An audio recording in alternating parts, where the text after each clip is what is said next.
కుటుంబంలో అందరి బాధ్యతల్ని తీర్చిన తండ్రి చనిపోతే అమ్మ ఎవరి దగ్గర ఉంటుంది అనే కథ చూద్దాం రండి. ప్రతి స్త్రీ పుణ్యస్త్రీగానే వెళ్ళిపోవాలని అందరి దేవుళ్ళని కోరుకుంటుంది. అమ్మ ఎవరి దగ్గరుంటుంది అనే ప్రశ్న ఎప్పటికీ వినాలనుకోదు. కాని వినాల్సొచ్చింది. జానకి భర్త గుండెపోటొచ్చి తనకంటే ముందే వైకుంఠాన్ని చేరుకున్నాడు. భర్త రఘురాం రిటైర్డ్ బ్యాంక్ ఉద్యోగి, చాలా మంచివాడు. ఇక జానకి ఒంటరిదైపోయింది. ఒకనాడు వంశీ, అజయ్లు అమ్మ ఎవరి దగ్గర ఉంటుంది అనే విషయం మాట్లాడుకుంటున్నారు. అన్నయ్య, అమ్మ మనిద్దరి దగ్గర ఉంటుందిరా. 6 నెలలు నీ దగ్గర, మరో 6 నెలలు నా దగ్గర. తనకి ఇష్టమైన అన్ని రోజులు ఎవరింట్లోనైనా ఉండొచ్చు.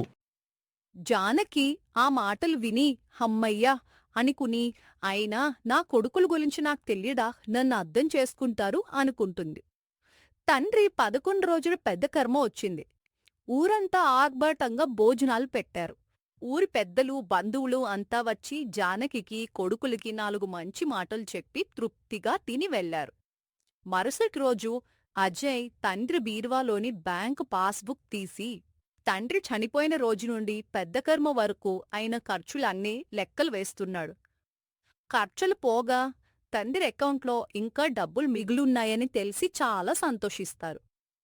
వారిని చూసిన జానకికి చాలా బాధేస్తుంది. కనీసం తండ్రి అంతిమయాత్ర ఖర్చును కూడా ఆ మాత్రం భరించలేరా? ఇద్దరూ మంచి ఉద్యోగాల్లోనేగా ఉన్నారు. అమ్మా, మేమిద్దరం ఇల్లు కట్టుకున్నాం. దానికోసం అప్పులు చేశాం. ఇంకా బ్యాంక్ లోన్ కూడా ఉంది. ఈ ఇల్లు అమ్మితే 10 లక్షల వరకు వస్తాయి. చెరకొక 5 లక్షలు తీసుకుంటాం. అమ్మా, నువ్వు ఎలాగో మాతోనే ఉంటావు కాబట్టి ఈ ఇల్లు నీకు అవసరం లేదు. నాన్న పెన్షన్ డబ్బులతో కూడా నీకు పని లేదు. అని సంతోషంగా చెప్తారు కొడుకులు. మీ నాన్నగారు ఎంతో ఇష్టంతో కట్టుకున్న ఇల్లురా. ఇటుకలు ఇసుకతో కాదురా, ప్రేమ, శ్రమ, బాధ్యతతో కట్టిన ఇల్లు. మీ పుట్టుకలు, చదువులు, పెళ్ళిళ్ళు, బారసాలలు అన్నీ శుభకార్యాలు చూసిన ఇల్లురా. మన ఆత్మీయులంతా వచ్చి తృప్తిగా భోజనం చేసి మనసారా మనల్ని దీవించి వెళ్ళిన ఇల్లురా. మీ నాన్నగారి జ్ఞాపకాలు, ఆయన మనకిచ్చిన సంతోషాలు అన్నీ ఈ ఇంట్లోనే ఉన్నాయిరా. అలాంటి ఇంటిని అమ్మడం నాకిష్టం లేదు.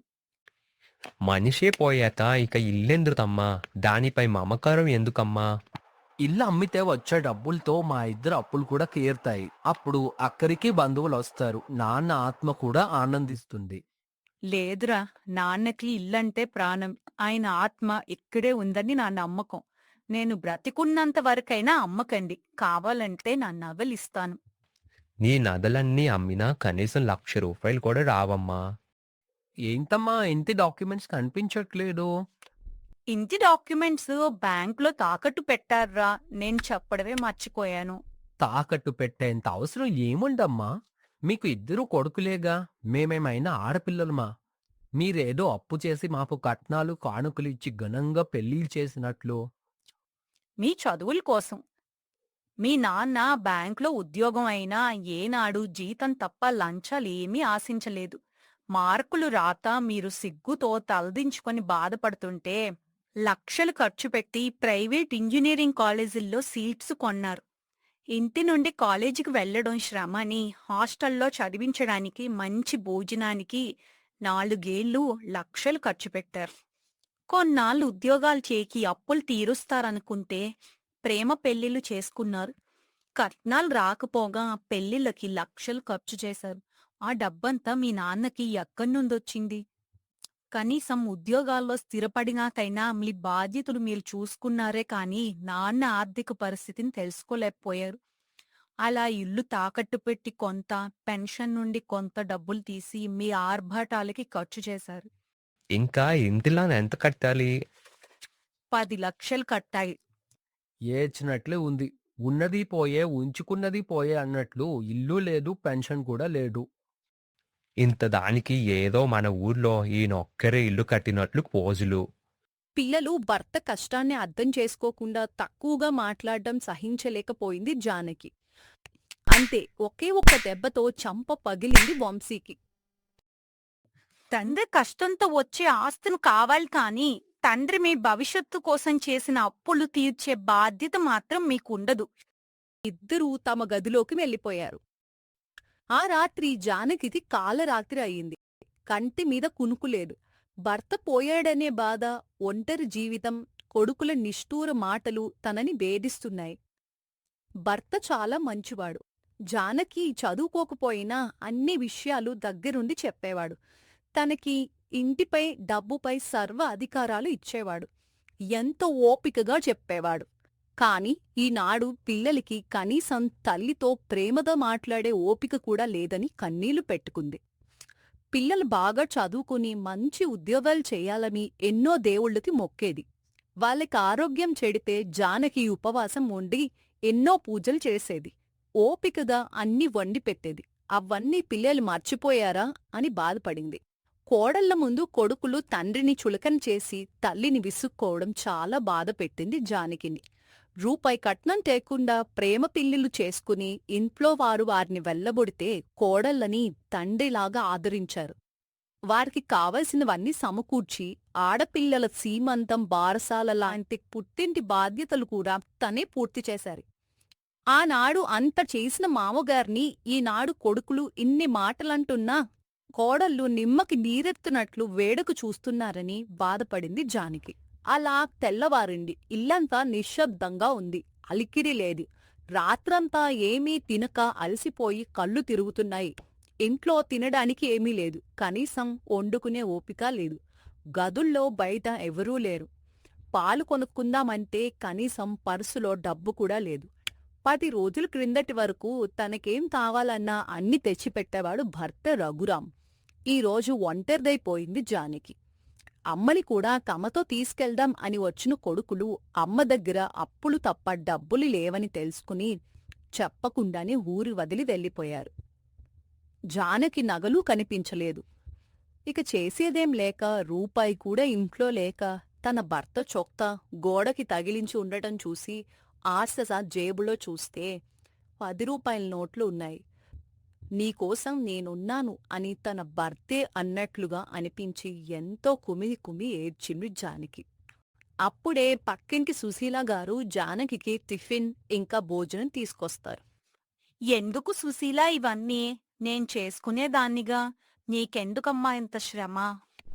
ఊరుకో వదినా, ఇది ఏమాత్రం శ్రమ కాదు. మాకు వండినదే తెచ్చాను. అయినా ఇది ఎంత మాత్రం శ్రమ కాదు. నాకు బాగోలేని రోజులు, మీ అన్నయ్యకి యాక్సిడెంట్ అయ్యి హాస్పిటల్లో ఉన్న 10 రోజులు నువ్వు 3 పూటలా మాకు కమ్మటి భోజనం పెట్టావు. దాంతో పోల్చితే ఏమాత్రం? అయినా మన మధ్య ఉన్న స్నేహం ఈనాటిదా, 20 ఏళ్ల నాటిది. ఇరుగు పొరుగు అంటే ఇలానే ఉండాలని మాకు నేర్పిందే నువ్వొదినా. ఏ అవసరం ఉన్నా ఆ పని మనిషితో కబురు పెట్టు అని వెళ్ళిపోయింది సుశీల. ఇంతలో బ్యాంక్లో పనిచేసే రఘురాం గారి అసిస్టెంట్ వచ్చాడు. జానుకమ్మ గారు, రఘురాం గారు చాలా ఉన్నత విలువలు కలిగిన వ్యక్తి. మా అమ్మాయి పెళ్ళికి కూడా 20,000 ఆర్థిక సహాయం చేశారు. తన పిఎఫ్ డబ్బులో తీసి మరీ ఇచ్చారు. ఇప్పుడు మా అబ్బాయికి మంచి ఉద్యోగం వచ్చింది. ఇక ఆ 20,000 మరో 2 నెలల్లో మీకు తెచ్చిస్తాను. ఇక పెన్షన్ పేపర్స్ మీద ఇంటి వద్దే మీరు సంతకం చేస్తే చాలు. నెల మీకు పెన్షన్ వచ్చే ఏర్పాటు చేయడానికి ఆఫీస్లో అందరం సిద్ధంగా ఉన్నాం. మరీ వెళ్ళొస్తానమ్మా. ఫోన్ రింగ్ అవుతుంటే అది పిల్లలేమో అనుకుని ఆరాటపడేది జానకి. కాదని తెలిసిన ప్రతిసారి చిన్నబోయేది. మర్నాడు ఇంటి లోన్ గురించి మాట్లాడ్డానికి బ్యాంక్ ఫీల్డ్ ఆఫీసర్ వచ్చారు. అమ్మా, రఘురాం గారు చనిపోయారని తెలిసి మేము చాలా బాధపడ్డాం. మాకు ఆయన మంచి కస్టమర్. నెల ఇంటి లోను కరెక్ట్ టైంకి చెల్లించే ఎంతో క్రమశిక్షణ కలిగిన వ్యక్తి.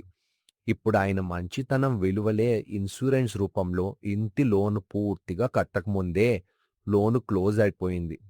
ఇన్సూరెన్స్ కంపెనీ లోన్ అంతా కట్టేసింది. పైగా మరో 3 లక్షలు కూడా మీ పేరున వచ్చాయి. వచ్చే నెల మీ అకౌంట్లో ఆ 3 లక్షలు వేస్తాము. ఇక వెళ్ళొస్తానమ్మా అని వెళ్ళిపోయాడు. జానకి ఎంతగానో ఏడుస్తుంది. భర్త చనిపోయి కూడా తన కోసం అన్నీ అమర్చి పెడుతున్నారని, తను ఎక్కడికి వెళ్ళలేదని భర్తను తలుచుకొని కుమిలిపోయింది. కొన్నాళ్లకి పిల్లలకి ఫోన్ చేసి డబ్బు సిద్ధంగా ఉంది రమ్మని చెప్తుంది.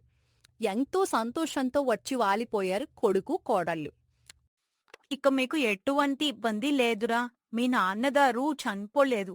అప్పుడు ఎలాగైతే మన బాధ్యతలు తీర్చారో, ఆనందాన్ని పంచారో, ఇప్పుడు తానే అన్నీ అమర్చి వెళ్ళిపోయారు. ఇల్లు, డబ్బు, పెన్షన్, పైటెచ్చు, ఊరిలో గౌరవ మర్యాదలు. ఇదిగో ఇంటి కాగితాలు, లోన్ అంతా తీరిపోయింది. ఇక నేను చనిపోయాకే ఇల్లు మీ సొంతం. ఇవిగో 5 లక్షలు. ఇంటి లోన్ తీసుకున్న ఇన్సూరెన్స్ కంపెనీ ఇచ్చింది. ఇకపోతే ఇదిగో మీ నాన్నదారి 30 ఏళ్ల కష్టార్జితం అయిన పెన్షన్ డబ్బులు 12 లక్షలు. ఇక నాకంటూ ఈ ఇల్లు, ఇంట్లో నా భర్త జ్ఞాపకాలు తప్ప ఏమీ లేవు. దయచేసి ఇంకేదీ నా నుండి ఆశించకండి. నా భర్తని చిన్న చూపు చూడకండి. ఇంతలో రఘురాం గారి కొలీగ్ పలకరింపు కోసం వచ్చారు. మీ నాన్నగారు నేను ఒకేసారి ఉద్యోగాల్లో జాయిన్ అయ్యాం. ఎదురుగొదురుగానే దాదాపు 20 ఏళ్లున్నాం. ఈ ఇల్లు మమతల కోవెల. మీ ఇల్లంటే నాకు ఎంతో ఇష్టం. ఉదయాన్నే నా చెల్లి జానకమ్మ గారు ఇంటి ముందు ముగ్గులు వేస్తుంటే, నాన్నగారు కొడుకులు కలిసి కబుర్లు చెప్పు అమ్మగారిని నవ్విస్తుంటే, మీ ఇంటి చుట్టూ మొక్కలు, ప్రకృతి కూడా ఎంతో సంతోషిస్తున్నాయన్నట్లు రంగురంగుల పువ్వులతో గాలికి ఊగుతూ, సువాసనలు వెదజల్లుతూ ఇంటి వాతావరణం అంతా ఎంతో ఆహ్లాదకరంగా ఉండేది. కన్నుల పండుగగా ఉండేది నీ వాకిలి. భోగి పండుగ రోజు మీ నాన్నగారు, అమ్మగారు మీకు నలుగు స్నానాలు చేయించి మీపై భోగి పళ్ళు పోయడం, దీపావళి నాడు మీ నాన్నగారు ఎంతో జాగ్రత్తగా మీతో టపాసులు కాల్పించడం, మీ అమ్మగారు వేకువనే లేచి మీకోసం పిండి వంటలు చేయడం, మీ హాస్టల్స్కి అవన్నీ బాక్సుల్లో సర్ది ఎంతో మమకారంతో మీకు తినిపించడం, సెలవులు పూర్తి చేసుకొని మీరు హాస్టల్స్కి వెళ్తుంటే మిమ్మల్ని సాగనంపినాక కనీసం అమ్మగారు 2 గంటల తరబడైనా కూర్చొని మౌనంలో కన్నీరు కార్చుతూ బాధపడడం, మీ పరీక్షల్లో మీతో పాటే రాత్రంతా జాగారాలు చేస్తూ మీ నాన్న మీకోసం తోడుగా కూర్చోవడం, అమ్మగారు పాలు, టీ తెచ్చి ఇవ్వడం, మీ పరీక్షల కోసం నాన్నగారు సెలవు పెట్టి మరీ మీకోసం పట్నం వచ్చి పరీక్ష హాలు ముందు పడిగాపులు కాయడం, మీ మార్కులు వచ్చే రోజున అమ్మా నాన్న పడే ఆరాటం, తర్జన భర్జనలు, మీ చిన్నతనంలో మీకు ఆరోగ్యం బాగోలేనప్పుడు మిమ్మల్ని రాత్రంతా భుజాన వేసుకుని నిద్రపుచ్చడం, నాన్నగారు ఆఫీసు బ్రేక్ టైంలో నిద్రపోవడం, మీకు సైకిల్ కొని మీరు చక్కగా తొక్కుతుంటే అది చూసి మీ నాన్న సంతోషపడడం, మీ చిన్నవాడు క్రికెట్ ఆడుతూ చెయ్యి విరిగితే మీ నాన్న ప్రమోషన్ ఎగ్జామ్ రాయడానికి వెళ్ళి మరీ రాయకుండానే తిరిగి వచ్చి నీకు ఆపరేషన్ చేయించడానికి ఎన్నో అవస్థలు పడి అప్పు చేసి మరీ ఆపరేషన్ చేయించడం. ఇవన్నీ మీ నాన్న కొలీగ్గా, స్నేహితుడిగా మాత్రమే కాదు, ఎదురింట్లో ఉంటూ మీ పెద్ద మండువా ఇంట్లో జరిగేవి చూస్తున్న నేను ఎంతో తరించేవాణ్ణి. ఈ ఇల్లు మమతల కోవెల. సాక్షాత్తు శివపార్వతులే నీ తల్లిదండ్రులు. నీతికి నిజాయితీకి మారు పేరు మీ నాన్నగారు, దయామయి అమ్మగారు. పరుల సొమ్ము రూపాయి కూడా ఆశించకుండా మధ్యతరగతి జీవితాన్ని ఎంతో ఇష్టంగా, బాధ్యతగా నడుపుకొచ్చారు నాన్నగారు. మీరు ఎంతో అదృష్టవంతులు ఆ మహానుభావుడి ద్వారా జన్మ పొందినందుకు. ఇక మా ఇంట్లో ఎప్పుడూ గొడవలే. రోజు కాగొచ్చి కట్టల కట్టలు లంచాలు తీసుకునే నాన్న, కిట్టి పార్టీలంటూ ఎప్పుడు షాపింగ్స్ చుట్టూ తిరిగే అమ్మ, మమ్మల్ని పట్టించుకునే నాదుడే లేక చదువు తలకెత్తక విసుకుపోయేవాళ్ళం. ఇప్పుడు ఆస్తి తగాదాలతో తోడబుట్టిన వారితో సంబంధాలు తెగిపోయాయి. లంచాలు తీసుకోమని నా భార్య గొడవ, చెప్పిన మాట వినకుండా చదువుని నిర్లక్ష్యం చేసే పిల్లలు, మాటిమాటికి అలిగి పుట్టింటికి వెళ్ళిపోయే ఇల్లాలు. తలనొప్పంటే నమ్మండి, ఇంటి నిండా డబ్బుతో పాటు అసంతృప్తి ఎంతో ఉండేవి. మనశ్శాంతి లేదు, అనుబంధాలు, మమకారాలు లేవు. అలా మా గొడవల్లో మీ ఇంటిని చూస్తే నాకు హాయిగా ఉంటుంది. ఈ ఇంట్లో నేనెందుకు పుట్టలేదు అని అసూయ కూడా ఉండేవి. ఇక వెళ్ళొస్తానమ్మా, అవసరమైతే కబురు చేయండమ్మా అని చెప్పి వెళ్ళిపోయారు ఆనందరావు గారు. అవన్నీ విన్న వంశీ, అజయ్లు ఎంతగానో ఏడుస్తారు. తండ్రి మంచితనం, గౌరవ మర్యాదల గురించి ఊరంతా చెప్తుంటే తెలుసుకోవాల్సిన దుస్థితికి కుమిలి కుమిలి ఏడుస్తుంటారు. జానకమ్మకి కళ్ళల్లో కన్నీరు జలపాతం అయింది. నోటిలో మాటే కరువైంది. కొడుకు కోడళ్లలో పశ్చాత్తాపం మొదలైంది. నాన్న జ్ఞాపకాలని పదిలంగా గుండెల్లో దాచుకోవాల్సింది పోయి ఎవరో చెబితే అన్నీ గుర్తు చేస్తే గాని గ్రహించలేకపోయాం అని సిగ్గుపడ్డారు. అమ్మా ఇక నువ్వు మాతో వచ్చేయమ్మా, ఇల్లు కూడా అమ్మొద్దు. అవునమ్మా, ఇక కనీసం నిన్నైనా జీవితాంతం జాగ్రత్తగా చూసుకునే అవకాశం ఇవ్వమ్మా. అంటూ బాధపడతారు వంశీ, అజయ్. లేదురా, మీకింకా అర్థం కాలేదు. నేను ఇంటిని విడిచి రాను. మీ నాన్నగారి జ్ఞాపకాలతోనే నా శేష జీవితం ముగిస్తాను. మీరీ డబ్బుతో మీ అప్పులు తీర్చుకొని నిండు నూరేళ్లు సంతోషంగా ఉండండి. అదే నేను నాన్న కోరుకునేది. మీరు నా కోసం రాకపోయినా, నన్ను మర్చిపోయినా పర్వాలేదు. కాని ఆనాడు ఈనాడు మీ బాధ్యతల్ని తీర్చింది, మీకు సంతోషాల్ని పంచింది మాత్రం డబ్బే. ఆ డబ్బు మీ నాన్నగారి కష్టార్జితం అనే మాటను మాత్రం ఎప్పటికీ గుర్తుపెట్టుకుంటే చాలు. నాన్నగారిని తక్కువ చేలికి మాట్లాడకుండా ఉంటే చాలే. ఇక వెళ్ళిరండి. నాన్నగారిని మనం అన్న మాటలు అమ్మ మర్చిపోలేదురా, ఎప్పటికీ మర్చిపోదు కూడా.